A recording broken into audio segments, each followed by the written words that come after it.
শুভ সন্ধ্যা বন্ধুরা। অনেক দিন হলো চিকেনের কোনো রেসিপি দেওয়া হয়নি, তো আজকে একটু বৃষ্টি ঝড় হতে বললাম একটু নতুন কিছু চিকেনের রেসিপি করে দেখাই। তো এটার মধ্যে নিয়ে নিয়েছি চিকেন 1 কেজি, আর তার সঙ্গে টক দই, একটু লেবুর রস, আদা রসুন পেস্ট, নুন, লঙ্কা, হলুদ দিয়ে একটু ম্যারিনেট করে চাপা দিয়ে আধ ঘন্টা রেখে দেবো। আর এইটা একটা মশলা, ভাজা রোস্টেড হবে, যেহেতু ঘি রোস্ট চিকেন হবে সেই জন্য সম্পূর্ণ চিকেনটা কিন্তু ঘি দিয়েই হবে। ঘি গরম মশলা ফোড়ন দিয়ে চিকেনটা দেবো। আর এইটা যেটা মশলাটা সেটা হলো একটু 5 মিশালি মশলা আছে, ধনে, জিরে, মৌরি আর গোলমরিচ আর শুকনো লঙ্কা, এটা ভেজে গুঁড়ো করে রেখে দিয়েছি। তো এটা যখন তেল তেল ছেড়ে আসবে কড়ায়, তখন ওই মশলাটা দিয়ে আর নামিয়ে নেব, দিলেই রেডি হয়ে যাবে ঘি রোস্ট।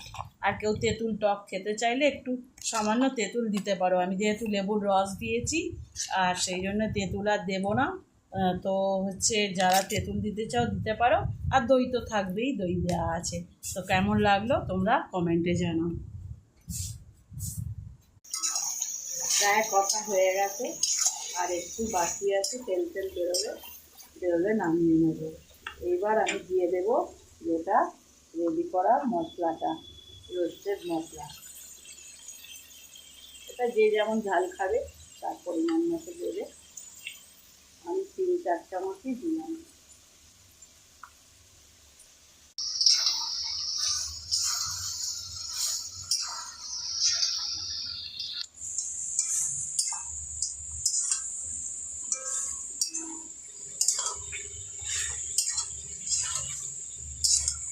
এটা কিন্তু সম্পূর্ণ ঘি দিয়েই তৈরি, এতে কোনো তেলের ব্যাপার নেই।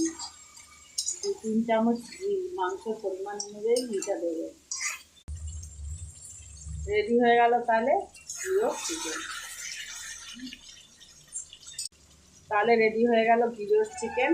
তবে আমি আলু দিয়েছি, আর আপনারা না চাইলে আলু নাও দিতে পারেন। আমাদের এরা খাবে বললো আলু, আমি ওই জন্য 2-1 পিস আলু দিয়ে দিয়েছি। রেডি হয়ে গেল।